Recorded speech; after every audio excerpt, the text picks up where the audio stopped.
Assalamualaikum warahmatullahi wabarakatuh and a very good evening to everyone. With great honor and pleasure, I would like to welcome brothers and sisters of this huge family of KUPSIs to the first Talk to Alumni series in collaboration with the Unit Bimbingan Counselling Sekolah Menengah Sains Kubang Pasu. On behalf of the organizing committees, I am extending our earnest gratitude to all of the speakers who have taken your time out of your busy schedule to be with us tonight for this event. Without wasting any time, I would like to pass the floor to our moderator to create a memorable night to all of us. Enjoy.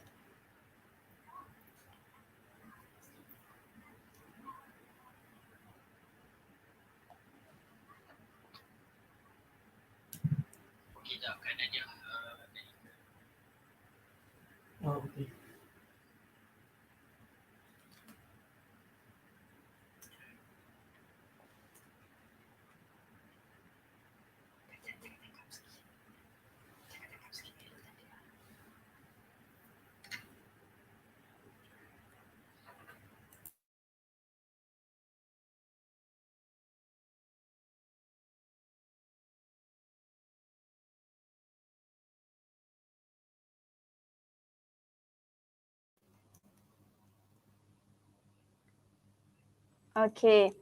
Assalamualaikum warahmatullahi wabarakatuh. Maaf ya atas masalah teknikal sebentar tadi. Saya ucapkan selamat datang kepada penonton-penonton sekalian. Terima kasih saya ucapkan kepada penonton-penonton yang sudi bersama kita pada hari ini untuk bersama-sama mendengar pengkongsian daripada alumni-alumni hebat kita yang kita datangkan jauh dari Kanada dan juga Jerman ya. Jadi syukur Alhamdulillah. Terima kasih juga saya ucapkan kepada pihak sekolah khususnya unit bimbingan dan kaunseling yang sudi menjemput saya pada hari ini, pada malam ini untuk menjadi moderator dan juga berkongsi sedikit bersama panel-panel kita pada malam ini tentang pengalaman pengajian kami sepanjang dari alam persekolahan sehingga ke puncak Menara Gading. Jadi tidak lupa juga kepada tim teknikal yang banyak membantu untuk menjayakan sesi talk series with Alumni ni untuk fasa pertama. Jadi saya rasa macam baru semalam baru habis sekolah, maksudnya baru tamat ambil SPM, tapi sedar tak sedar dah dekat 10 tahun ya saya dah habis, saya daripada Best Zenith. Okey, 10 tahun masa berlalu dengan begitu pantas. Jadi bagi yang belum mengenali saya Nadia dari Zenith Generation, batch yang kedua after Pioneer. Jadi mungkin di sini ada muka-muka yang masih belum kenal lah, yang tak sempat kenal pun. Jadi salam perkenalan dari saya.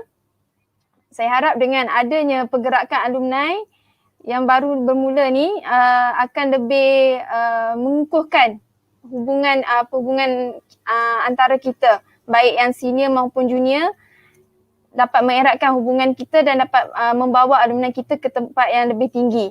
Jadi saya harap semua yang berada di rumah sihat walafiat ya.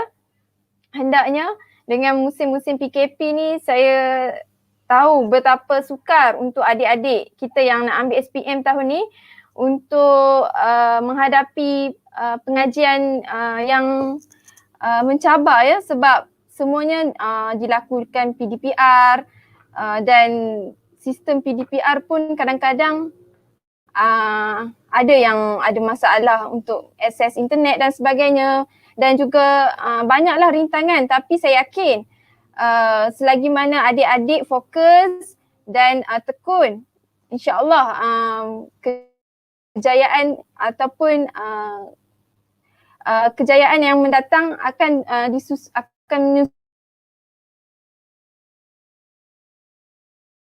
menyusuli dan jadi adik-adik yang akan menghadapi SPM pada tahun ini akan memberi sepenuh perhatian dan juga bersemangatlah untuk mendengar sharing session selepas ini daripada panel-panel kita dan juga rebut peluang untuk tanya pelbagai soalan yang adik-adik hendak ketahui baik sebelum pre and post school. So adik-adik ambil peluang ni. Kita hendak kongsi sebelum kita beralih kepada panel-panel kita. Sebelum ni sudah 10 tahun ya saya tinggal alam persekolahan, tapi sampai sekarang masih juga di alam pengajian. Lama ya menuntut pengajian ni. Okey. Jadi saya bermula selepas di SPM, saya bermula di Kolej Maras Seremban. Saya ambil IB, International Baccalaureate. Kemudian saya sambung pengajian saya di University of Nottingham dalam jurusan Environmental Science. Kemudian saya sambung lagi master saya di Universiti Putra Malaysia. Dan sekarang ni saya tengah sambung di University of Nottingham di kampus Semenyih. Saya yakin mesti ramai tidak perasan ya ada University of Nottingham di Malaysia ni. Sebab dulu Semenyih ni memang hutan lah, kalau orang cakap hutan. Memang tak ada apa. Cuma sekarang semakin membangun, ada bangunan, ada kedai. Rupanya di sebalik hutan Broga tu, kalau siapa pernah pergi puncak Broga, di situlah terletaknya University of Nottingham. Jadi mungkin lepas ni ada adik-adik yang berminat ke untuk sambung di situ, silalah datang ke University of Nottingham ya. Okey, jadi tanpa berlengah ya, saya nak ajak jemput semua adik-adik, abang-abang, kakak-kakak di rumah untuk sama-sama kita dengar perkongsian daripada alumni kita yang hebat ni. Sudah tentu malam ni kita akan membicarakan topik yang sangat menarik yang kita nanti-nantikan, yang kita tujukan khas untuk adik-adik SPM tahun ni, yang bertajuk Reshaping Mindset to Score in SPM. So di sini mesti adik-adik tertanya ya, macam mana cara nak score SPM ni? Perlu ke untuk score SPM ni? Perlu ke untuk sukses dalam SPM ni? Adakah SPM ni penentu segala-galanya? Adakah SPM ni akan membawa adik ke tempat yang lebih tinggi, yang lebih menjamin masa hadapan? Jadi untuk tahu, mari kita ikuti perjalanan ataupun pengalaman kisah hidup daripada alumni-alumni kita yang telah berjaya sehingga ke Menara Gading pun. So malam ni kita datangkan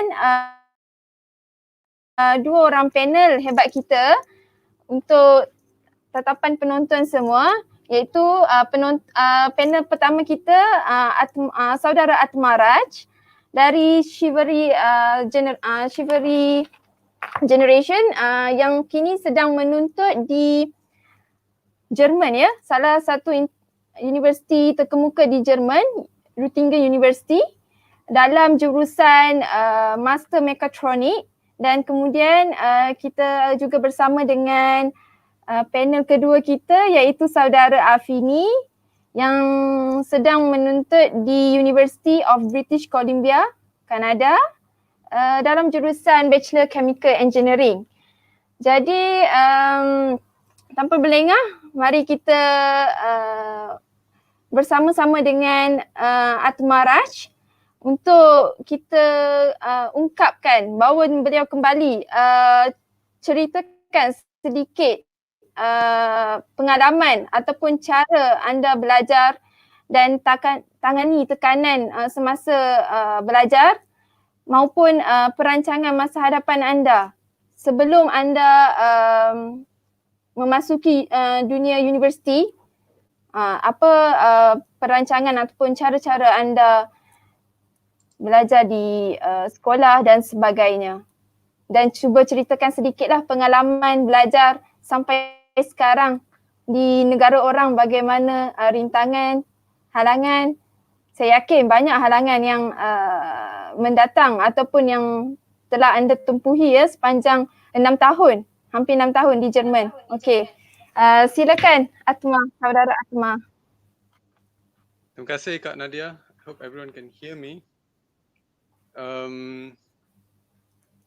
So yes, excited to be here. Terima kasih Kak Afzan, Kak Nadia, Afini, and the whole technical team. Memang mantap lah how they have organized this. I'm glad to be part of the first series of these talks. There are many of our excellent alumni are there. It'd be nice if we can share and build together. So I would start with my slides today without wasting time. Tapi awal-awal I want to say, I want to say that I've been here for 6 years, so bahasa Melayu tu memang dah karat sikit. I'm not proud of it. I'm going to get it back because I'm returning soon. Tapi hari ini memang bahasa Melayu, bahasa Inggeris is going to be a mix, and it's going to be a good mix, I hope. So that's me. This is my chance to share. I'm super grateful for this chance. And without wasting too much time, let's go to the first. Let's look at the agenda. So, mula dengan life post SPM. So the program today is reshaping mindset to score in SPM. So why am I talking about life post SPM? It's just to share my own experience. So today, everything I'm talking about is through my own experience. Tak ada baca moto, tak ada I'm reading from somewhere and then copy pasting. It's not like that. It's going to be my real experience. It's going to be something that I experience or something that I aspire to be currently. So first I start with some slides of life post SPM. I'm sorry. Can you hear me? I hope it's clear enough. Let me just fix something.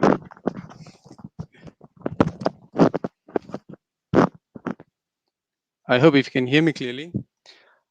So next, I'm starting with the title SPM itu umpama kasut. Why did I say kasut? We'll see then. I want to reframe the mind about what SPM actually is, in my opinion. And then we go on to youth is a time to upgrade. It's just to remind us like how much energy we have, how much time we have, how much opportunities we have as youth. And then knowing this opportunity that we have in our hands, how to make success happen. In my experience, what is regarded as success and how I think we could make it happen. I think I made it happen. All right. So you can see these are some nice pictures.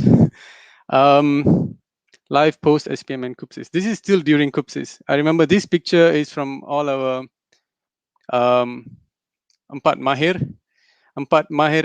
mahir, it was already from 5. This was after our last Lukisan Kejuruteraan exam. These are all my dear brothers. I've not been in touch with a lot of them, but I have them in my heart. Some of them have left, but we carry the memories with us. And this is with Cikgu Vicky and some of the non-Malays. And Zati is there. She's also one of your alumni. I hope she'll talk one day. This was during we were celebrating Raya.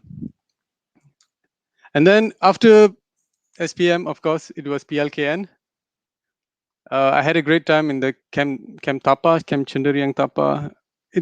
I found it a bit sad that they scratched the whole program because I think there's so much that I learned, experience in PLKN because people come. It's like a mini Malaysia. In every camp, it's like a mini Malaysia, and it's absolutely beautiful. You have these young, energetic people who, of all, because for example, in KUPSIS, we have students who have done well in the exams, but then when you go to PLKN camp, man, these are people from every layers of society, and the whole experience is different. This is what I felt the foundation stone of the unity in Malaysia.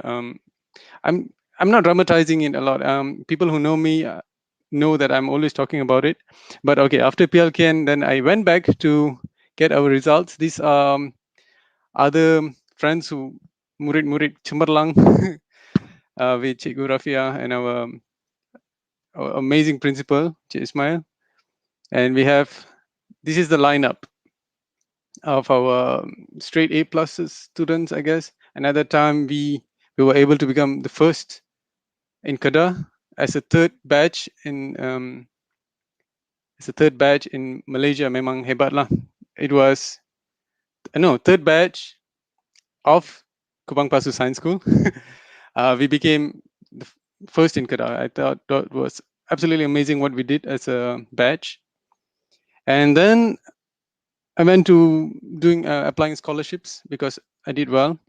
All of us managed to score straight A plus, and the one you see in the pictures. So we applied for scholarships, and I got the JPA scholarship to Germany. I was going to do engineering in Germany. I've always been passionate about engineering. We'll talk a bit more about SPM later. So then I got to Interact Education College. It's in Shah Alam for me to prepare. We did our A levels and also I learned some German before going to Germany. And this I didn't show the parts that I studied because everyone studies, but I got chance to play football. I'm not sorry. There was just a lightning. Play basketball. I took part in some international symposium, got to question some big people and learn a lot from that. So I was active in tech. And then next, this was the send-off in KLIA. If you see, there are some other Murid alumni, Cemerlang there. You see Azrai, I don't know if you know him. Azrai, Hilmi, and Zakri. And then we have my father there, the thumbs up. And this is my core family. So this is just my brother, the family. They were sending me off.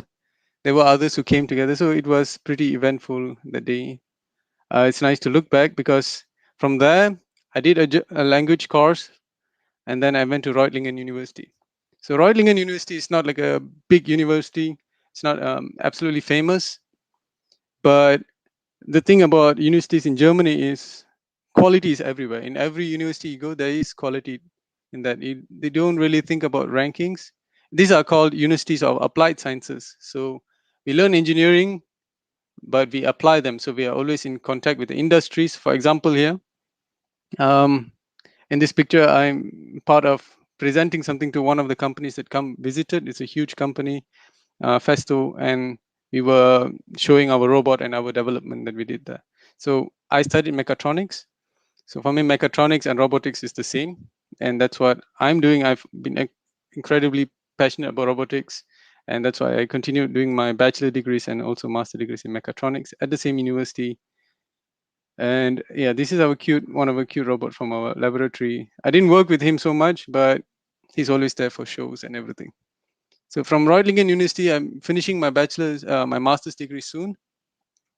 And now currently doing my thesis at Neura Robotics.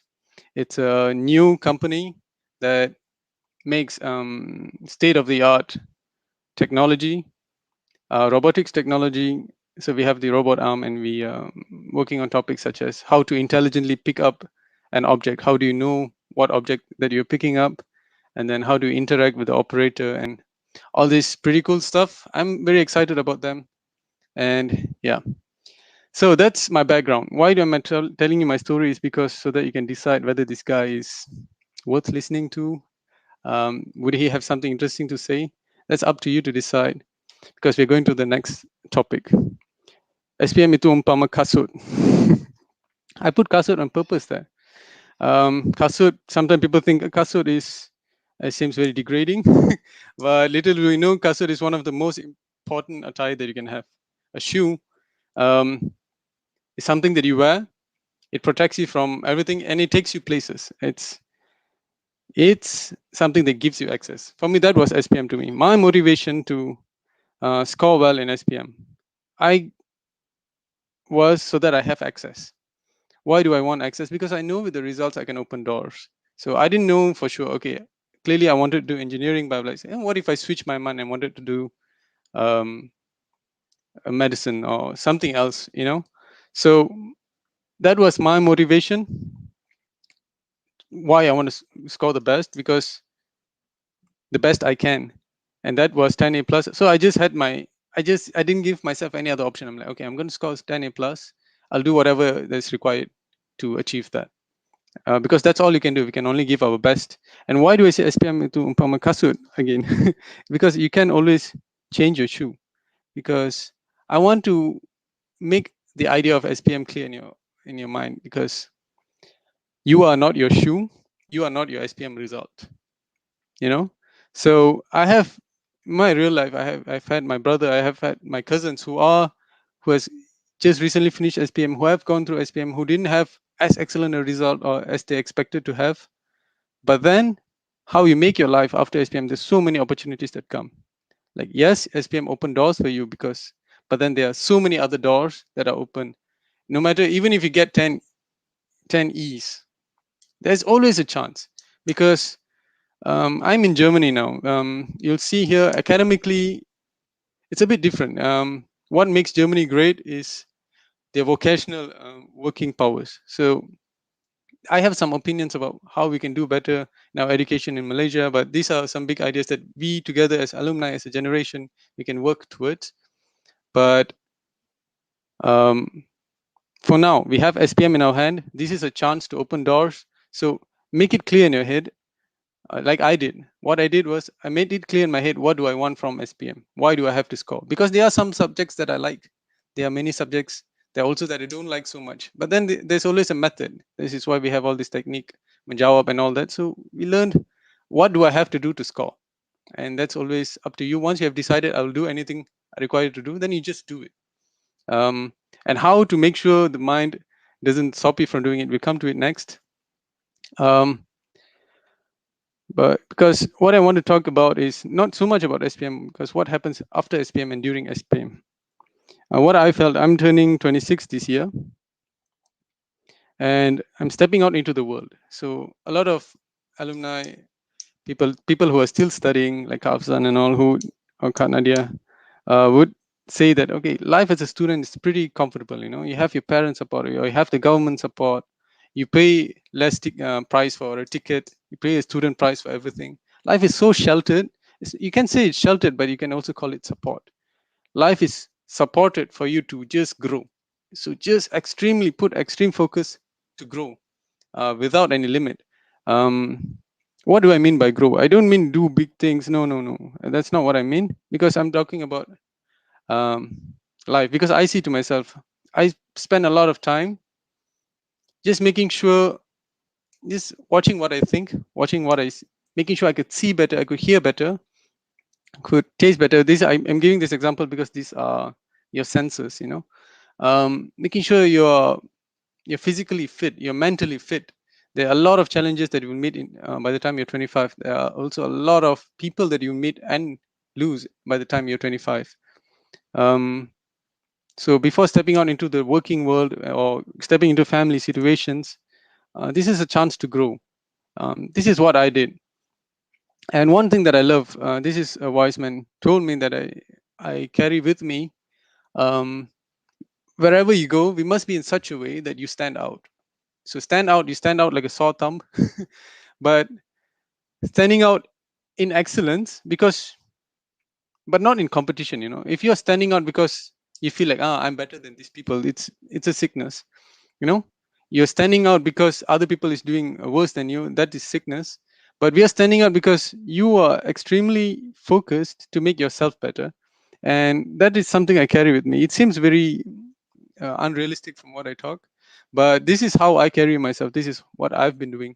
I had my times when I was young and stupid. I think I can say that, where I was like, I took competition as my source of motivation. It didn't last long. I used to join the debate team in Kupsis. I realized I wasn't good at debating, because whatever topic you get, you're just finding ways to defeat the other team without any reason, which I found debate very. If I had a better command of English and suddenly I'm winning debates, it made no sense. So this idea of competition is something we have to grow beyond. Be better because you want to be better than your previous version. I think you could only compete with your previous self. This is what I do. And yeah, these are some examples what I do in my youth. So I say there's this picture with a basketball team that we just play for fun here. And you see, these are people from all nationalities. There are some from Senegal, there's some from Japan, some from Taiwan, China. There's me from Malaysia there. There's one from Egypt there, and there's one dude from Israel there. And we play together. Why is this important? Why did I put this picture? Is as an inspiration. Because when I say see, hear, and taste better, do better, have your senses better, this is including expanding your horizon. This is why we want to go overseas. We want to see a little more. This is what I wanted to do. I want to see a little more. I want to mix a little more. I want to have a more holistic understanding of the world as is. And I'm not saying going overseas is the only way. There are a million of ways, even especially back home in Malaysia. But moment to moment, I'm looking for chances to grow. And this is an example that I see in myself. And there's this picture of flower. It's spring season now. Spring is ending. In Malaysia, it's going to be summer soon. It's going to be full on summer. I got a lot of pictures of flowers. All the pictures that you see here, it's either from me or a good friend of mine. She took beautiful pictures that I stole it from her. So why do I have this picture of this flower? Is don't miss the little things, because these are not little things. I spend a lot of time admiring and being in gratitude of such a beauty that present around us. I can say it's mentally very stabling. We are doing, I'm doing robotics. I'm working with robots, and I'm working with things. I'm making things happen, making money for people and myself. But the beauty of creation is something that always grounds me. You can say it's a bit spiritual, it's a bit towards religion, but this is one reason I took this picture. If you see in the top right corner, this is when I did like a short pilgrimage to an ashram in India. An ashram is like something what people do, like you go to Haji. When you do the Hajj, it's something that's grounding you, something that gives you a more realistic view of the world or a spiritualistic view of the world. No, I don't know how you call it, but for me, it was a way for me to grow, a way for me to instill in myself values that I want to carry forward in my life. So use youth as an opportunity to grow, to upgrade. And yeah, later Afini might touch on some topics that you might be interested in, but I hope this carries forward in those topics as well. Let's see. Now that we have, okay, youth, I want to upgrade. I'm full of energy. How to make success happen? I want to be successful. I want to get straight A+ for my SPM. I want to do get A+ for my biology. If that's what you call success. So let's try to redefine success. So in myself, what I carry now is I had a goal of 10A+ at that point, so SPM, to put myself in, sitting in asrama, playing with the boys and everything. At the same time, I was like, okay, I had a goal of 10A+. For me, I thought that was success. And the thing is, when I did it, when I was doing what was required to get 10A+, it didn't feel like it didn't feel easy. Definitely, everything hurt. Everything. It took some sleepless nights. It took some learnings. It took some. It's not an easy thing to achieve success. But even when I got 10A+, I didn't feel I have achieved success, because your goals change. I've written here, set impossible goals, because whatever goal that you set, when I was in asrama, I thought, okay, I'll set 10A+ as goal, because that's the only thing that I know is good. But actually, once you achieve your 10A+ or whatever you got after SPM, there will come a new goal.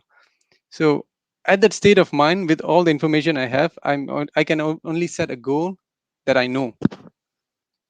So what's the use of setting a goal that you already know all the time? So you don't know your full potential. So much changes will happen by the time, when I was 17 till now I'm 25.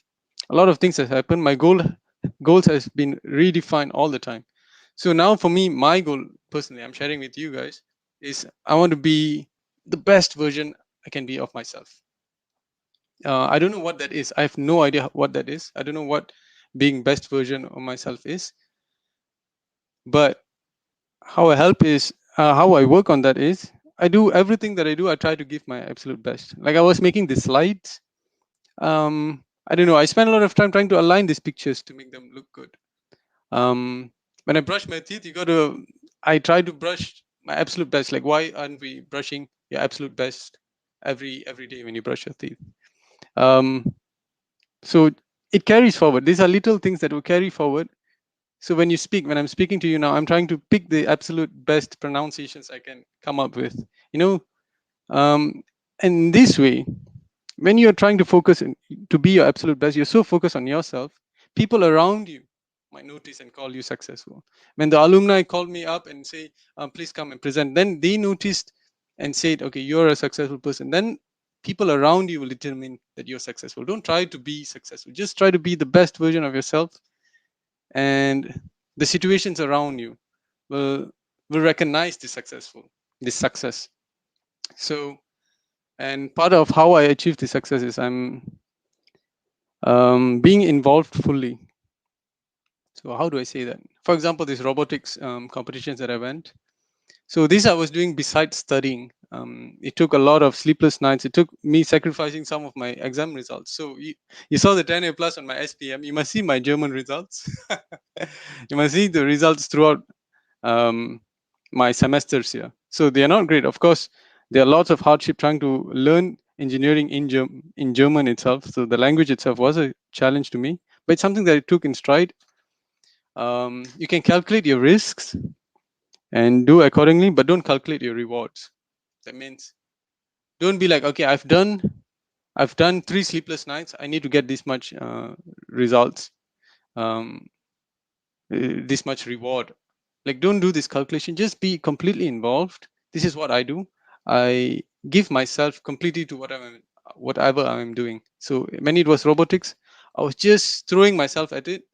There are things that I didn't understand. I just tried to learn, just throwing myself at it, but I didn't think what would come of it. I did not think of some rewards, but then whatever came after that, I took it with much gratitude. I'll share some of the rewards that I got, but I did not expect this when I work. So when I'm trying to be involved fully, my body, so I'm doing whatever is required for my body, my health. I'm taking care of my mind, that they are focused towards whatever I'm trying to be, which is the best version of myself, or trying to do the best of whatever I'm working at now.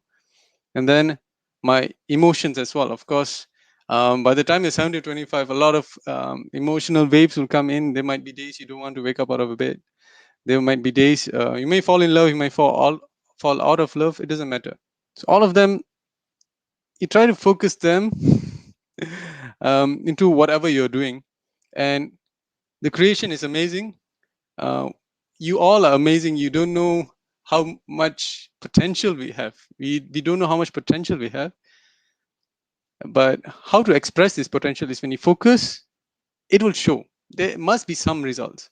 If every day you're trying to be 1% better than you were the previous day, how can you not be better? The results will show. So don't worry too much. Just worry about the present. Like, what am I doing now? Is this the best I can do? I give myself this question every time. Every 2 hours or so, I'm doing something like, okay, is this the best I am doing? If no, then I'll try to do it a little better. So this reflected itself in some successes. I'm sharing some pictures that I consider a success. So you see, these are my parents. They are, when they visited me in Germany a few years back, and then also my siblings. Some came. One of my brother, he came to do his internship here. He studied in University Technology, Malaysia, and still he found his way here to do his internship. This is what I'm saying. Opportunities are there. You got to find them. They're always there. You got to work for them, and you can find them. And my sister, she came to visit, and we had a great time together exploring some parts of Europe. And more importantly, more reflecting of what I mean as success is You can see these are some pictures with my RoboCup team. So this is we have a team also from Malaysia participating in these international competitions.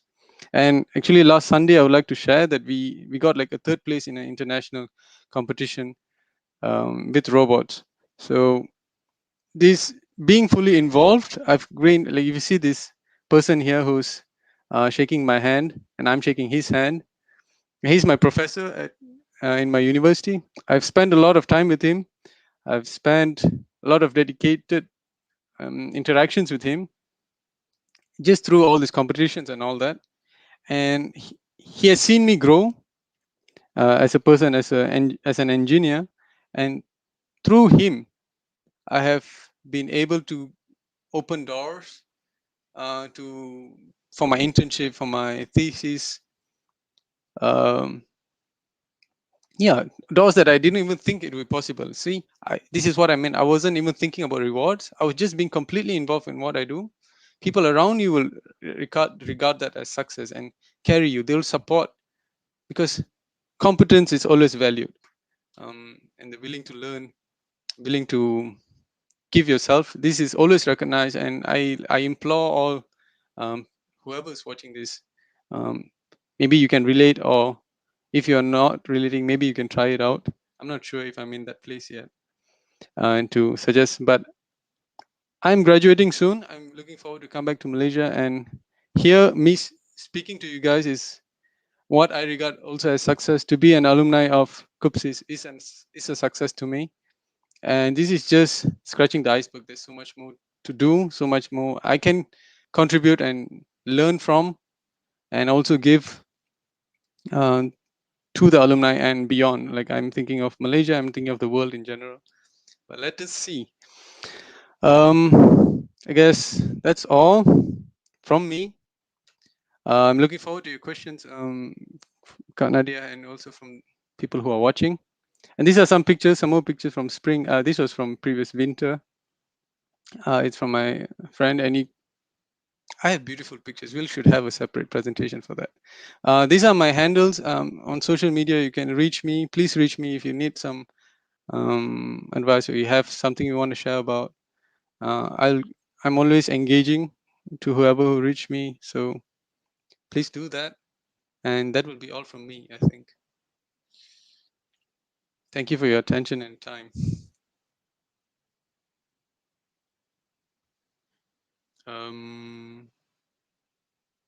Yeah, here is Kak Nadia. Okay, thank you, Atma. Very inspiring from your sharing. And one more thing, I like your quote. Just be the best of your version. Really true. Dalam hidup ni, tak mustahil kalau kita jatuh. Tapi once kita jatuh, terus bangkit dan look forward. Okay, sebelum tu saya nak rakamkan jutaan terima kasih juga kepada YB Dr. Razi Jidin yang sudi turut bersama dengan kita untuk rancangan live malam ini, dan juga terima kasih buat guru-guru SMSKP yang dari kami kecil, dari kami di zaman persekolahan sampai ke sekarang sudi dan sentiasa menyokong apa saja kerjaya kami yang turut berserta dalam malam ni mendengar sesi perkongsian kita pada malam ni. Jadi untuk adik-adik ingat kekuatan dan kepintaran tu hanyalah satu modal, tapi tiada yang lebih dahsyat daripada keberanian dan juga ketekunan. Jadi selagi mana kita tekun dengan apa yang kita buat, insya-Allah kejayaan tu akan datang sekali. Okey, jadi tanpa berlengah lagi, suka untuk saya jemput Panelist sedikit tentang cara beliau belajar di sekolah maupun sekarang di universiti, dan juga bagaimana pergaulan maupun cara beliau berinteraksi dengan kawan dan guru, serta cara-cara untuk tips belajar berkesan sebelum menghadapi peperiksaan. dan juga untuk terus bermotivasi dalam meneruskan pengajian ke peringkat yang lebih tinggi. Okey, seterusnya saya serahkan kepada saudara Afini untuk ceritakan sedikit pengalaman. Saudara Afini untuk ceritakan sedikit pengalaman.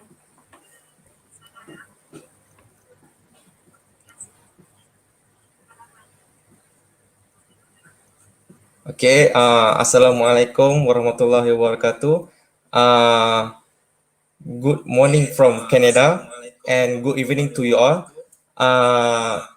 First kali, terima kasih Yang Berhormat Menteri Pendidikan kerana sudi join sesi talk to Alumni Series KUPSIS. Cikgu-cikgu, kawan-kawan semua, hi. First, nama saya Muhammad Afini. Saya dari Extensor Generation SPM 2017 dan saya sekarang telah belajar di University of British Columbia, UBC, Canada. Sebelum saya mulakan saya punya talk, kita kenal dulu serba sikit mengenai saya. Saya punya perjalanan study adalah mula dari Sekolah Menengah Sains Gong Pasu, Extension Generation, batch 1317. Dan atas tu kelas 5 juara. Itulah kawan-kawan saya yang tolong banyak untuk menghadapi SPM dulu. Lepas dah habis belajar dekat Sekolah Menengah Sains Gong Pasu, alhamdulillah saya dapat keputusan yang tak yang saya inginkan tapi agak baik untuk menyambung pelajaran ke luar negara. So saya mendapat tajaan Petronas dan saya buat 2 tahun persediaan iaitu A-level di College Damansara Utama. Selepas tu COVID menjelma. Di situ mulalah cabaran sebagai waktu COVID tu tengah tahun akhir persediaan. Jadi banyak cabaran dan dugaan yang memang datanglah sebab banyak uncertainty yang berlaku masa tu. So alhamdulillah saya dapat menempuhi cabaran tu dan sekarang saya berada di University of British Columbia dan saya baru habis tahun pertama. Sekarang saya terus masuk ke SPM, pasal SPM. So cabaran pelajar SPM ni, so sekarang adakah anda semua masih berhoneymoon? Banyak orang yang macam lepas PT3 dia macam nak relax lah sebab penat kan, belajar semua kena cram banyak benda kan. So tapi sekarang ni dah khusus untuk pelajar-pelajar SPM, adakah anda masih berhoneymoon? Sebab sekarang ni SPM ni dah tak lama. Walaupun SPM ditangguhkan sampai tahun 2022, tapi ia lebih baik kalau kita mula dari awal. Kat sini dia tulis SPM bukan segala-galanya tetapi segala-galanya bermula dengan SPM. So memanglah setengah tu orang kata macam kalau dapat result teruk pun boleh ke sini, boleh buat benda lain kan. Tapi dengan SPM lah kita boleh buka semua peluang yang kita ada. Dengan keputusan SPM yang kita dapat tu, itulah yang menentukan berapa banyak peluang yang kita ada untuk masa hadapan nanti. Dulu nak cerita lah. Dulu waktu saya habis PT3 dulu, saya pun berhoneymoon juga. To be honest, actually, saya end honeymoon sampai form 5. So macam saya did that on purpose sebab memang saya tahu apa yang saya buat. Kenapa saya buat macam tu adalah sebab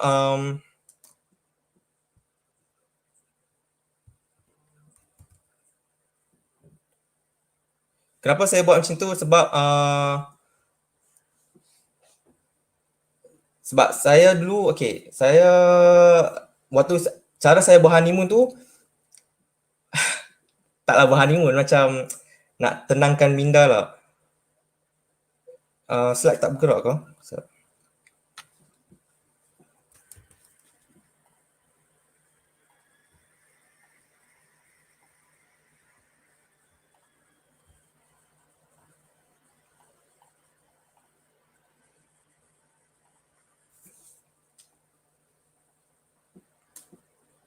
Okay, harapnya boleh nampak lah.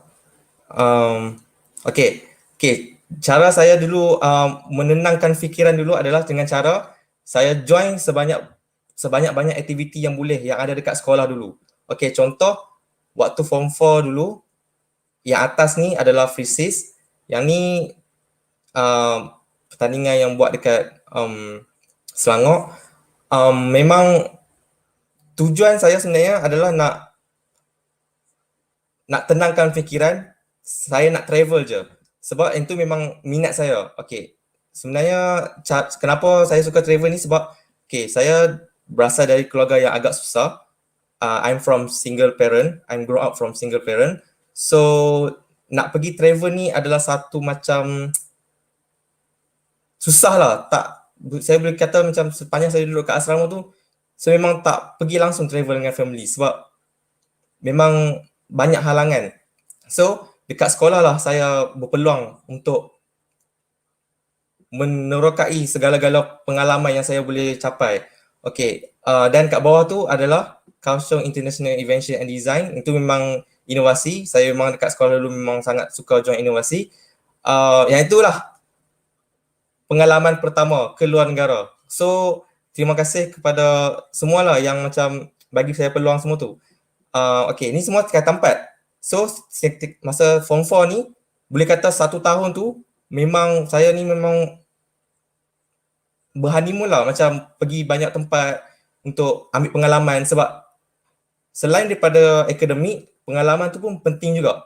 So masa form 4 ni walaupun form 4 ni foundation untuk form 5, tapi kita kejarlah pengalaman yang sebanyak yang boleh untuk buka minda kita. Okay, dan last kali time form 5 tu, yang ni saya pergi ke Jepun untuk Sakura Exchange Program. Saya ingat lagi nak cerita. Waktu nak pergi Sakura Exchange ni, waktu ni tengah PPT, periksa pertengahan tahun. So waktu tu memang tengah form 5 dan PPT. So waktu tu pengetua waktu tu Puan Hajar Rafiqah memang macam hesitate lah nak bagi saya pergi sebab yalah tengah form 5 kan. Tapi akhirnya dia bagi saya pergi juga dengan syarat saya dapat straight A dalam SPM. So dari situ saya macam dapat satu motivasi bila saya pergi, bila saya nak travel, saya kena penuhi janji saya dengan pengetua. So alhamdulillah, walaupun saya pergi ke sana seminggu juga, tapi saya tahu apa yang saya nak. Okay, saya lepas habis tu saya tahu apa yang saya buat. Saya belajar betul-betul semua. So alhamdulillah saya dapat keputusan yang agak baik. Okay, seterusnya, okay, pasal konflik ni, biasalah kita hidup dalam masyarakat, so kita memang tak boleh elak daripada berinteraksi dengan semua orang. Okay, so kita cuba nak cakap dengan kawan dululah. Okay, sebenarnya saya berjaya dengan bantuan kawan-kawan. Pernah tak dengar quote orang kata, if you alone, you can go faster, but if you are together, you can go further. So, ambil quote tu. Walaupun kita macam apa nama struggle seorang-seorang, kita boleh cepat daripada orang lain. Tapi kita tak boleh pergi jauh sebab two brains is better than one. So buat sebanyak kawan yang boleh, make a good relationship with all your friends, sebab kawan-kawan ni lah yang nak tolong kita nanti untuk berjaya nanti. Sebab dan pastikan kawan-kawan tu jangan putus kawan. Okay, keep in touch. Lepas SPM, lepas dah kerja ke semua, keep in touch, sembang-sembang semua sebab mostly kejayaan kita ni datang daripada support kawan-kawan. Okay, dengan cikgu pun penting juga. Sebab cikgu ni kita face to face, walaupun PDPR ni valid kot nak kata face to face, okay lah boleh lah. Even PDPR ni pun anggaplah cikgu ni macam bukan kawan. Anggaplah macam kawan, tapi kita hormat cikgu tu. Okay? Sebab masa saya dulu, SPM dulu, kan saya banyak travel kan, banyak pergi banyak-banyak tempat, apa semua. Tapi apa yang saya buat adalah lepas saya balik daripada pergi semua-semua program semua tu, saya akan selalu pergi ke bilik guru untuk macam ada soalan apa-apa, saya pergi ke bilik guru, tanya cikgu-cikgu. Memang bilik guru tu tempat selalu saya pergi lah. Macam buat soalan, tiba-tiba start. Memang terus pergi bilik guru, pergi tanya cikgu. Cikgu ni macam mana? Semua tu. So, buatlah baik dengan cikgu-cikgu sebab cikgu lah yang tolong kita juga sebenarnya. Okay. Dan seterusnya pasal partner ni, ni benda yang agak sensitif. Okay, tapi satu je saya nak cakap. If you love each other, don't ruin each other life and dreams. Tu je, cukup. Saya tak nak ulas panjang-panjang pasal benda ni. Okay, faham-fahamlah sendiri. Okay. Okay, seterusnya. Okay, ni saya nak share saya punya tips and trick in study. Tak kisahlah SPM ke, degree ke, apa-apalah. Yang ni tips and tricks saya lah dalam study saya dulu. Saya mula guna tips ni waktu SPM. Waktu ni saya macam baru cari macam mana tips and tricks untuk macam nak senang belajar apa semua. Dan saya ni untuk diri saya lah. Kalau rasa macam boleh ikut, silakan. Saya berkongsi kepada semua. Kalau rasa tak boleh tu, kena cari cara study sendiri. Sebab setiap orang dia punya cara study tak sama. Tapi ni cara saya. Saya guna sampai saya degree sekarang ni. Okay. Kini cara dia. Okay. First, kalau macam exam kan tengah tu dia macam berturutan kan. Bahasa Melayu, bahasa Inggeris, matematik, sejarah. Okay, ni contoh. Exam yang berturutan, Isnin, Selasa, Rabu, Khamis. So, cara nak study ni, study terbalik. Contoh, macam hari ni, hari Selasa, hari Isnin depan tu nak bahasa Melayu. Tapi hari Khamis ni, study sejarah dulu. Sehari tu all out memang sejarah saja. Memang tak payah pick up subjek lain. Sejarah saja. Lepas tu Jumaat matematik saja. Sabtu bahasa Inggeris, Ahad bahasa Melayu. So sehari tu memang allocate untuk subjek tu saja. Tu cara saya. Okey. Lepas tu Isnin pagi tu macam review sikit-sikit je. Review sikit-sikit. Lepas tu exam, lepas exam, review bahasa Inggeris. Lepas tu esok tu exam bahasa Inggeris, habis exam, matematik, lepas habis matematik, sejarah pula. Itu cara saya.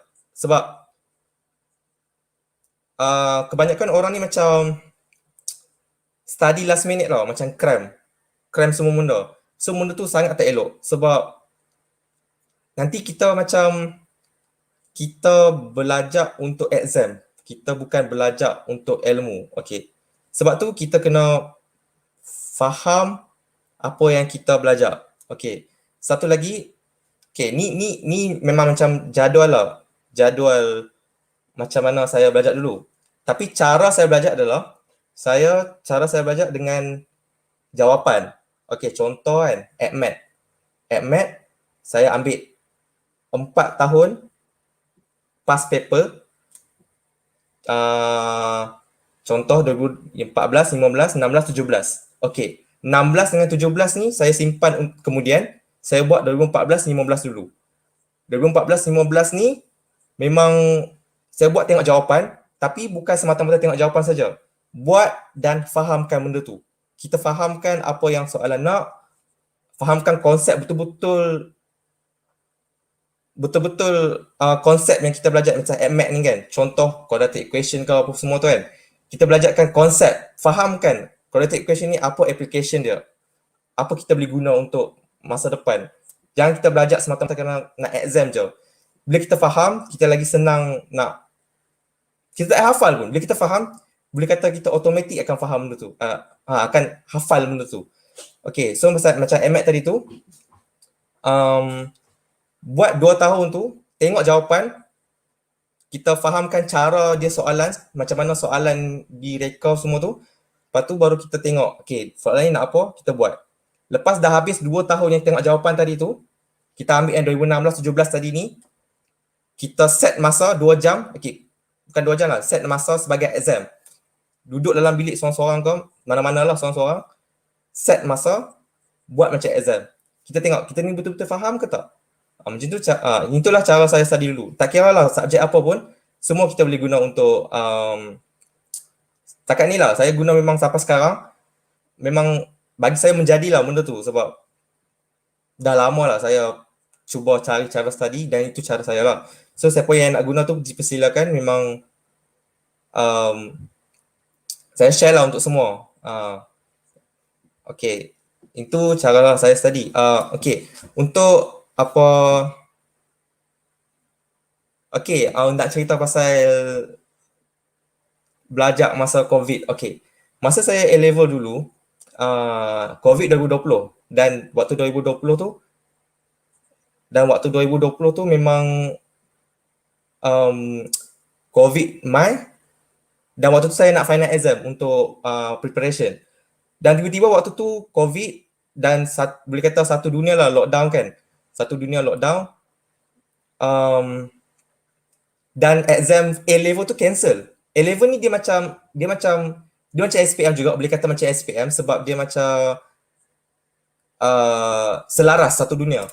Tapi waktu kami dulu dia cancel. So macam masing-masing macam stres lah sebab yalah kan, sebab kita nak exam tapi benda tu cancel. So macam mana? So Cambridge keluarkan satu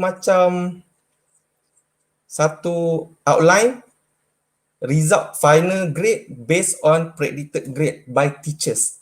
So macam kami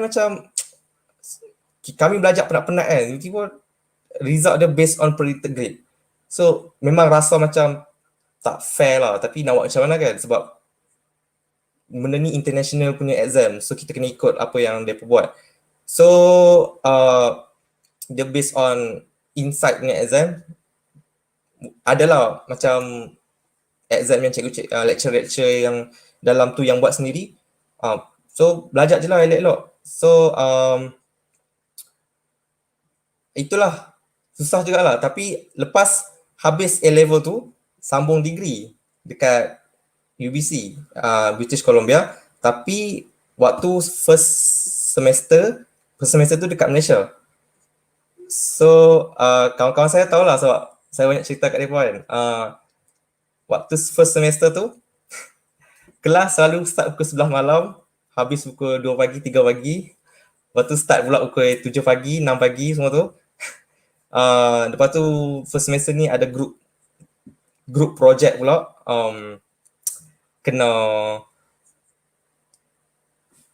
Kena bangun pukul 6 pagi untuk join group meeting, group quiz. So macam it's a challenging for me, but it's a fun experience. Sebab walaupun benda tu ramai yang kata susah kan, macam susah nak belajar sebab tak sama dengan face to face, tapi at least kita ada macam experience macam mana belajar online ni, sebab kita tak tahu ke depan nanti jadi apa. So kita macam ambil sebanyak-banyak experience yang kita boleh ambil dan jadikan itu macam kita punya preparation untuk in the future. Okay. So tapi lepas dah habis satu sem tu, saya nak masuk sem 2 tu memang tak boleh lah sebab memang sem 2 tu pack sangat-sangat. Kalau saya duduk kat Malaysia memang belajar dari pukul 11 pagi sampai 7 malam, memang tak tidur. So saya ambil keputusan untuk ke sini, ke Canada sendiri untuk belajar untuk masa, so, supaya masa tu matching lah dengan siang untuk belajar, malam untuk tidur, macam tu lah. Okay, so saya rasa situ saja saya punya cara dan tips semua tu. Lepas tu saya nak share sikit saya punya gambar-gambar dari saya belajar dulu. Okay, ni gambar daripada Petronas, saya sponsor. So belah kiri tu boleh kata macam volunteer lah untuk PYD, Kalau ada adik-adik yang macam adik-adik form 5 yang baru dapat result ni yang dapat PYD, sinilah PYD in person lah. Sebab macam mana, sebab COVID kan, ni in person.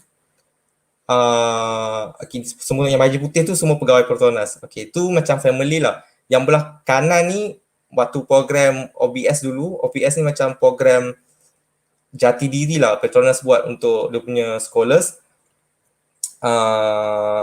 Ni semua macam campur lah, Canada, US, Australia, New Zealand semua tu jumpa lah semua orang.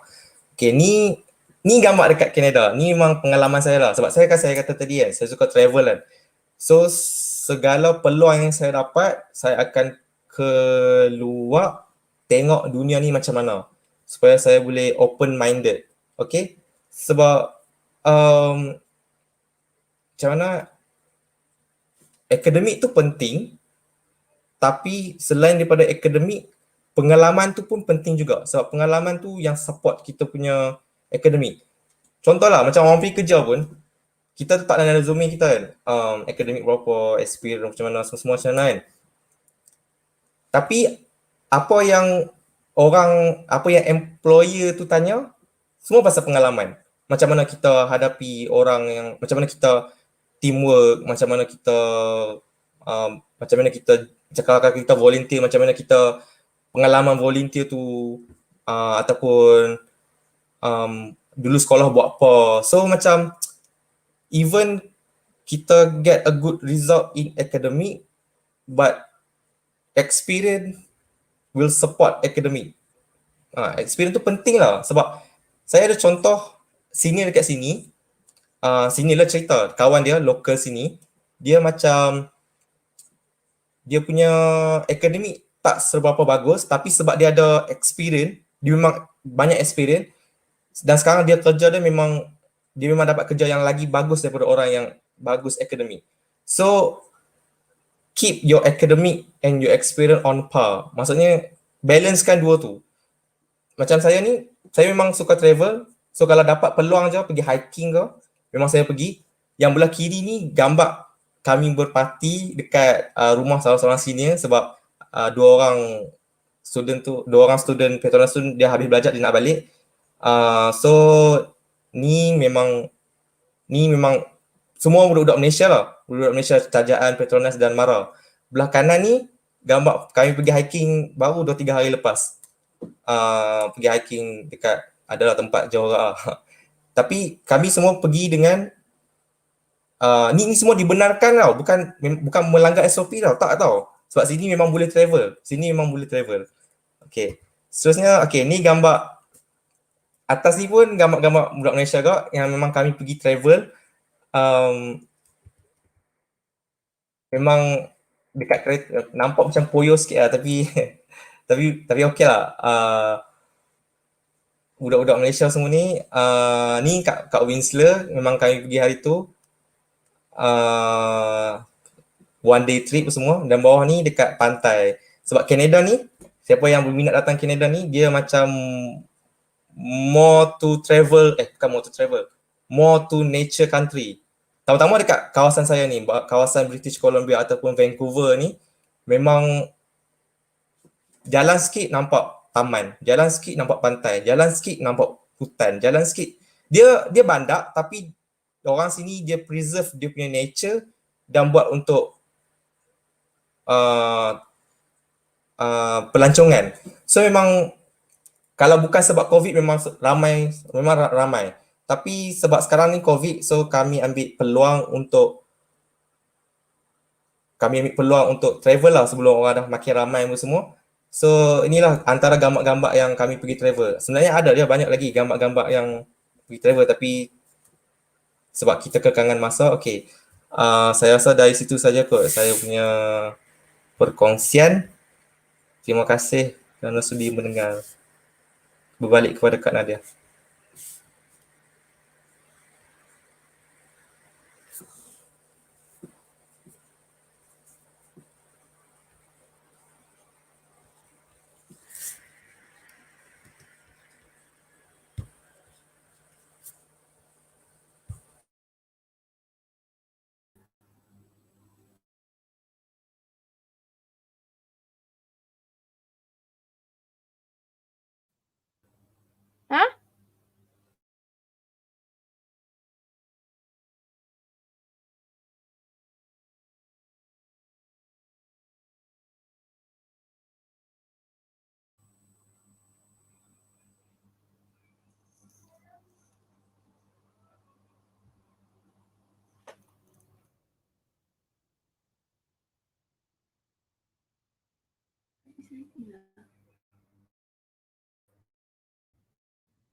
Tak dengar ni.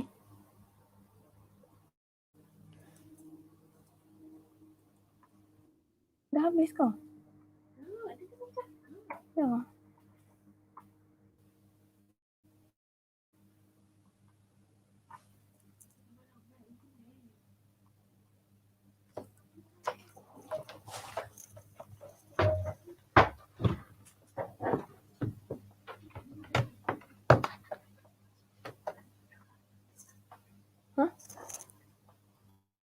Okay. Okay. Okay, terima kasih kepada Afini atas perkongsian sebentar tadi. Sangat memberangsangkan ya tips-tips belajar yang diberikan tu, pembahagian masa yang diberikan, dan suka untuk saya tekankan di sini poin yang penting di sini selain daripada tips-tips belajar yang hebat yang dikongsikan oleh Atma dan juga Afini, poin yang penting di sini hubungan dengan cikgu dan juga kawan-kawan tu penting ya, sedari sekolah lagi untuk kita pupuk sikap ni. Maksudnya dengan cikgu-cikgu sangat-sangat penting sebab di situlah terletaknya keberkatan kita dalam belajar ni. Kalau tanpa cikgu tak mungkin kita semua boleh sampai ke tahap macam ni. Dan kemudian dengan kawan-kawan pun sama, sebab nanti bila kita dah masuk ke alam universiti, kawan-kawan tu sangat penting untuk jadi support system kita ya, selain keluarga dan cikgu-cikgu lah, selain selain keluarga dan juga pensyarah-pensyarah. Terutamanya kalau kita belajar di luar negara. Kawan-kawan tu sangatlah penting. Sebab sekarang banyak kes student yang belajar luar negara balik ada masalah depression dan sebagainya. Bukan senang, it's very challenging to cope your study outside. But importantly kat sini kita perlu balance dari segi belajarnya, dari segi hubungan sosial, perlu balance. So just be moderate. Moderation is the key to success. Moderation is the key of everything. So kat sini saya nak tekankan juga untuk adik-adik yang bakal menyambung pengajian, kalau ada yang baru lepas SPM ni ataupun yang bakal menduduki SPM, dari sekarang pun dah boleh plan apa yang kita nak buat after SPM. What do you really want to be after SPM? Dari sini dah set up your goal. So you know your direction. Kalau tadi Atma cakap SPM tu ibarat kasut kan. Kalau saya SPM tu ibarat satu titik. Memang SPM tidak menjadi pengakhiran kepada segala-galanya, tapi sebagai satu titik. Kalau tanpa titik tak akan bercantum satu huruf pun. Begitu juga SPM untuk anda tahu arah tuju anda dan begitulah. So sentiasa bersemangat untuk apa jua yang anda lakukan, apa-apa yang adik lakukan, bersemangat dan terus tekun untuk mencapai apa yang anda inginkan. Jadi kejarlah impian anda sejauh mana pun, terbanglah sejauh mana pun, tapi jangan lupa untuk pulang ke tempat asal. Terbanglah setinggi mana pun, jangan lupa untuk pandang pada yang rendah. Maksud katanya di sini just bersederhana dalam apa yang anda lakukan. Bila belajar kat luar negara pun banyakkan self motivation tu penting. Maksudnya ya betul, saya sokong dapat peluang belajar di luar negara tu sangat seronok. Di situ kita dapat belajar budaya, cara bekerja, cara sistem pendidikan dan sebagainya. Even different countries pun different dia punya sistem pendidikan. Berdasarkan pengalaman saya di UK dan di France, sangat berbeza, totally berbeza dengan di Malaysia. Tapi dari situ pentingnya kita persiapkan jiwa kita, minda kita dari zaman sekolah lagi supaya kita dapat nilai kepada kita dapat nilai mana yang baik, mana yang buruk untuk kita adapt dalam kehidupan seharian. Okey, tanpa berlengah saya buka ruang ya untuk Q&A session pada malam ini. Jadi sebarang pertanyaan maupun persoalan boleh saja drop. So kita akan cuba jawab sehabis baik. Panel-panel kita akan cuba menjawab soalan-soalan anda.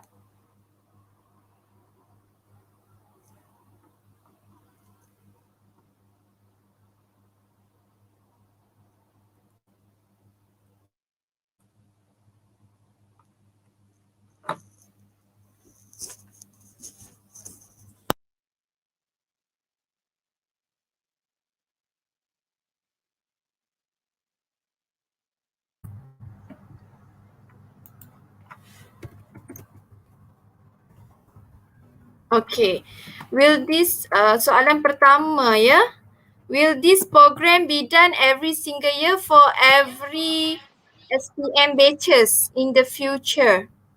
Okay, ni soalan boleh mungkin Atma boleh jawab soalan ni, mungkin your opinion is good start. Yeah, I think, thank you for the question, Adib. I feel, will this program be done every single year for every SPM batches? I think with the collaboration with the alumni, we might have, not every year, only once, we'll have a series of talks of many of our successful alumni to share, to give some inspiration, maybe throughout the year.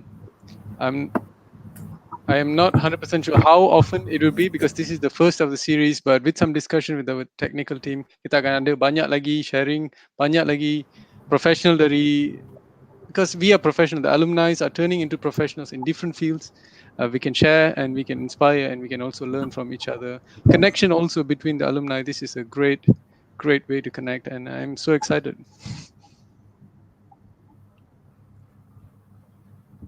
So yeah, so this is a question. Okay. Shall I answer the it? next question. Okay. Adakah Abang Atma sambung master di bawah tajaan beasiswa? Surely you should answer this so that they can know. Yeah, so this is an amazing program, an amazing opportunity given by JPA, Jabatan Perkhidmatan Awam. So I'm fully sponsored under JPA. So if you're studying in Germany, I'm not sure if it's the case dalam semua negara kan. Program kejuruteraan tu hanya untuk Korea, Perancis, Jerman, dengan Jepun. So we have ramai kenalan in every of this country. So if you have any interest to a specific country, boleh juga try to connect to me. I think you can scroll back to the video and try to contact me to get my contact information. Kalau nak experience lah. Otherwise, okay, going back to the question, JPA is giving this amazing opportunity. So first, we are doing the bachelor degree, and there's a certain cutoff point. Kalau pass this cutoff point, which is not very, very high, it's very possible most of us pass this cutoff points. Dan ada lagi keinginan, ada lagi fire to, still have, ada lagi api untuk teruskan ke master. Then of course, JPA will support and sponsor.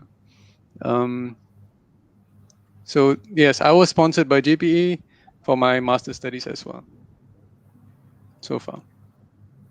That's good.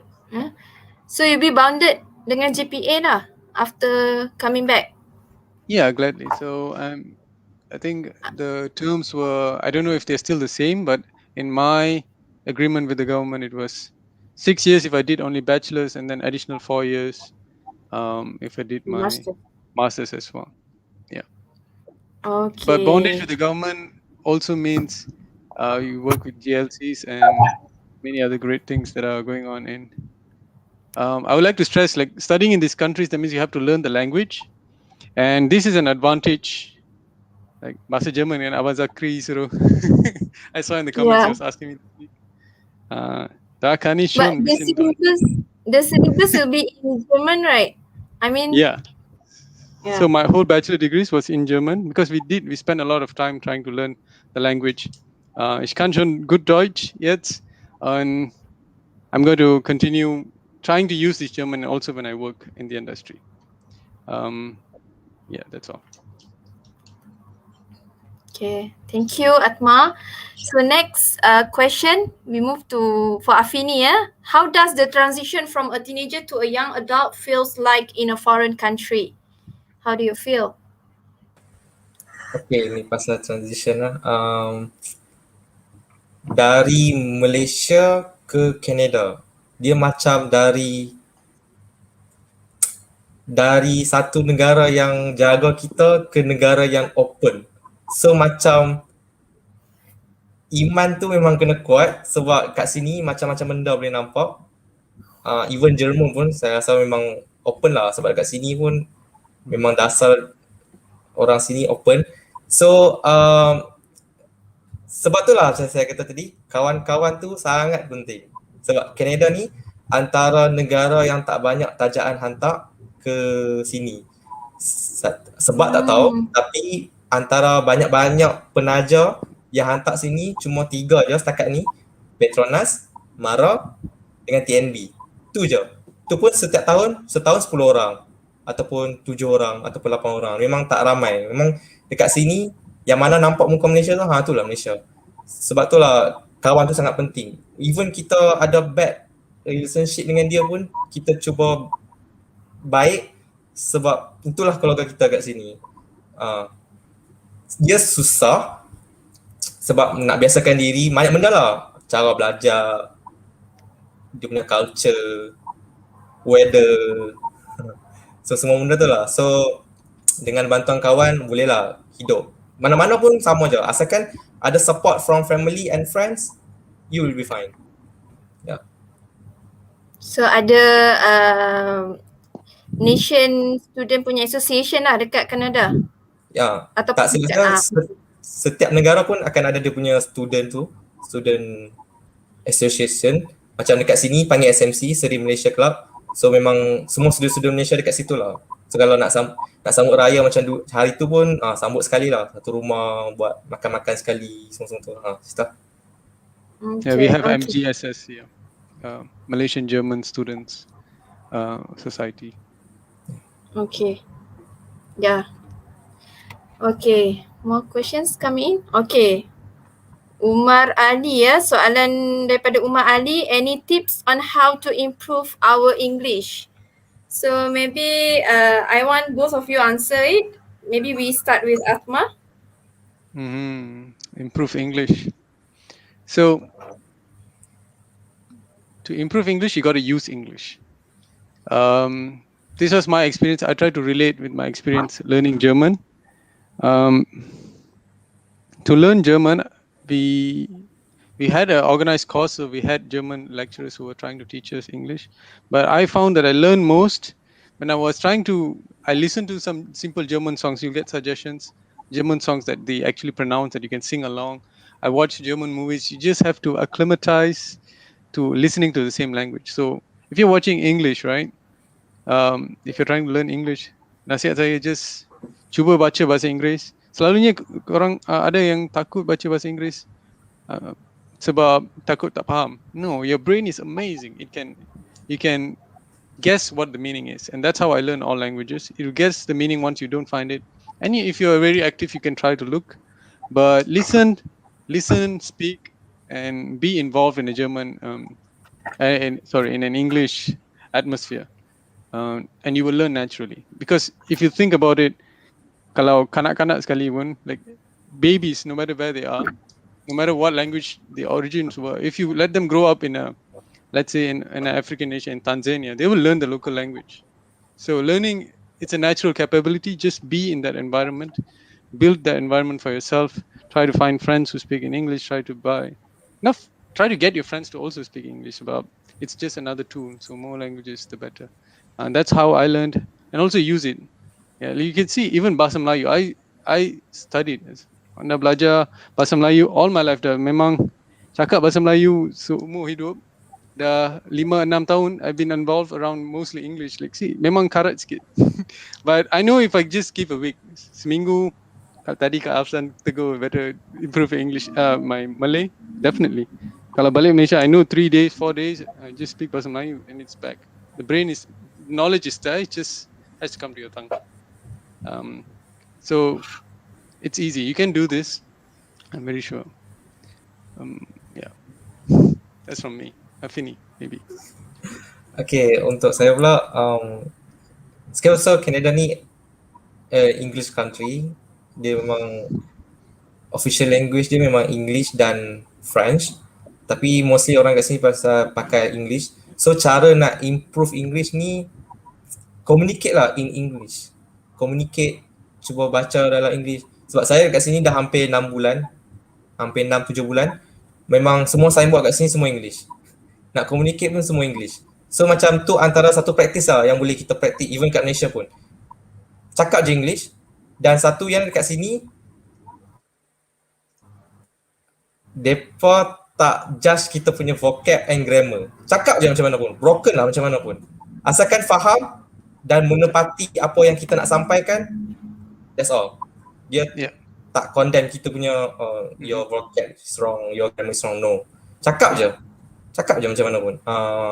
Dan satu lagi cara saya nak improve saya punya English, saya cari part-time job. Bila cari part-time job ni, kita paksa diri kita untuk interact dengan orang lain.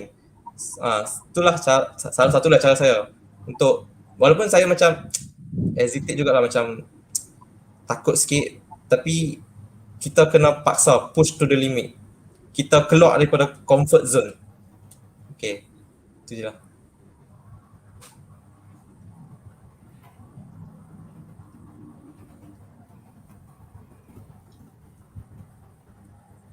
Okay, ini soalan yang terakhir pada malam ini, pada sesi malam ini, daripada Amni Natasha. Ada nasihat tak untuk sesiapa yang tak sure nak ambil course apa bila masuk U nanti? Okay, Afini boleh bagi nasihat sikit dekat adik-adik yang masih tak sure nak ambil course apa right after SPM? Okay. Cara nak ceburi bidang ni, sebenarnya dari PT3 tu kita dah tahu lah apa yang kita tak sedar benda tu, tapi kita dapat rasa kita boleh ke subjek apa. Contoh, kita boleh subjek sains ke, engineering ke, account ke, finance ke. Kita dah boleh rasa. So depan SPM tu, nasihat saya jangan ikut cakap orang, jangan rasa pressure untuk sambung doktor ke, engineering ke, architecture ke. Ikut apa yang kita minat, apa yang kita nak. Okay. Semua mula dengan SPM. Sebab bila SPM dapat result yang elok, semua benda kita boleh pilih. Nak engineering, pergi. Nak doktor, pergi. Tapi sebab kalau SPM kita dapat result yang tak berapa elok, dia macam limited. Dia punya peluang tu sangat limited. So, macam saya kata tadi, SPM bermula segala-galanya. So, do your best in your SPM. Dan untuk menjawab soalan ni, macam mana kalau tak sure ni, sebab benda ni dia tak boleh cuba tau, dia tak boleh try and error, tak boleh. Dia memang once, sekali je. Sebab tu try your best in SPM, masa nak SPM tu tengok kita ni boleh ke tak ke engineering, AdMat, fizik, kimia, bio, kita ni boleh ke tak. Macam saya dulu, saya memang suka AdMat. Saya tengok soalan, saya memang suka faham equation ni macam mana dia punya equation ni, macam mana dia berfungsi, macam mana nak apply dalam application dan semua tu. Jadi bila saya rasa saya boleh ke AdMat, sebab tu saya sambung engineering. Itulah jawapan saya. Can I add to that? Yes. Yeah, sure. Do you sure. have time? Yeah. So Sure. I don't agree with everything Afini said. Maybe to some of it, yes. Tapi I think it's a bit simplistic tau. Semua orang ada minat kan. Sometimes minat, not everyone has it after SPMR or SPM. Like even you would see students who did very well also, they have no idea. And students who didn't do so well also, they have no idea. I got this advice before, but for me it was a bit different. Memang minat dah pretty clear dari awal lagi, and I work towards it. Tapi I've seen my friends around, so what I'm speaking is not only my experience from people around me, and this is amazing thing about being human. You can learn from people around. I look at my friends, so jangan fokus pada minat je. Sometimes kalau tak ada minat kan, you can also try to look what the nation needs. Wherever you want to be, look what the society needs. If there's a need, I don't know, environmental need, or they need a better management, administration. Tengok apa yang perlu. See what is required, and then once you feel it clearly, that this is required, I want to be a talent, I want to contribute to this, then you go and try to hone in. Sebab minat ni you can develop. Mungkin this is contrary to belief maybe. Passion you can develop, you can learn, because once you're good at something, the passion comes in. The passion carries forward when times are hard. But a lot of times you need dedication, and for dedication you need reason. And tapi betul lah, I agree with Afini, don't get influenced by people and the society too much. Try to look. This is why I say the youth is time to upgrade, so you can see clearly what the nation needs. Try to isolate yourself, I don't know, 1 week away from parents, away from phone, away from, this is just an advice, and this is something that I do as well. Away from things that can influence you, and try to think about it. What is it that you want? And then also, okay, let's say you have chosen a way, or someone chose it for you, and you are in it for dah setahun, dah 2 tahun, not good enough, you can change. Don't worry. I see in our universities, I don't know if Avini and Kak Nadia also agree, most probably you have seen people are studying masters, I'm studying bachelor degrees, they're coming in when they are 28 years old to do bachelor degrees. They might be their second bachelor degree or the first one, but they come in with so much dedication, they also learn, they also produce. So jangan fikir lambat sangat lah. I know it seems not realistic, but we humans, we can do a lot of things if we put our minds to it. So don't be so stressed about it. Just calmly try to choose the chances, and don't compare. This is what I say before about competition. You know, if you're comparing with others, oh no, he's already studying. Oh no, she's already graduating. Oh no, they're getting married. No, life is not like that. You know, one by one, I think. All right, sorry if I took so much time. Okay. Just for short, untuk adik-adik fokus untuk SPM, just grab apa saja tips yang dah dikongsikan oleh Afini dan juga Atma. Jadi just life is not about comparing with others, just be grateful, and then put your way forward. Okay, so best of luck for everyone. Hope to see you in future. Okay, so I pass it back to the MC of the day. Thank you, everyone.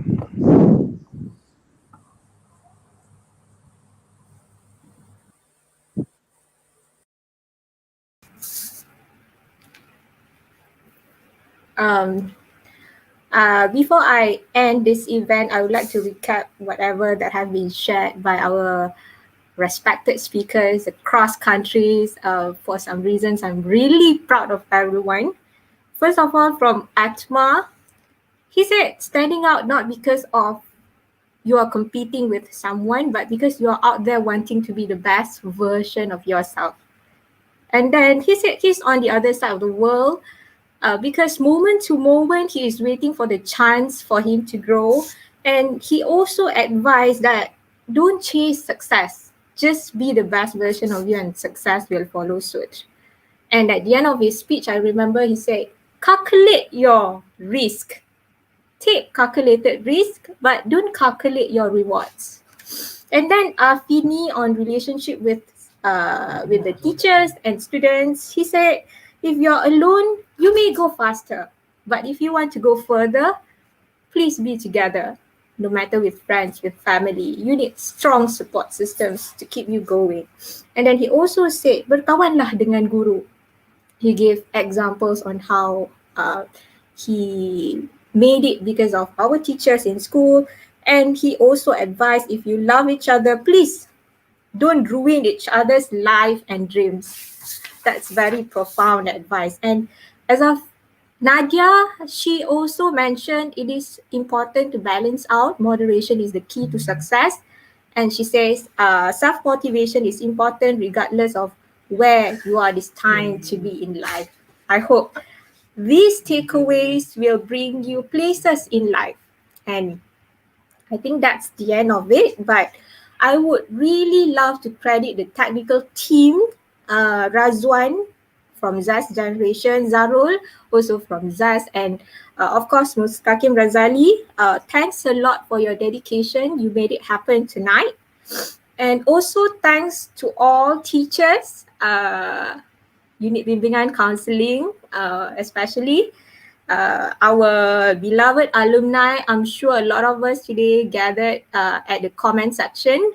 Also students, Form 5, Form 1 until Form 5. Thanks for tuning in. We'll see you again in the next session. Thank you.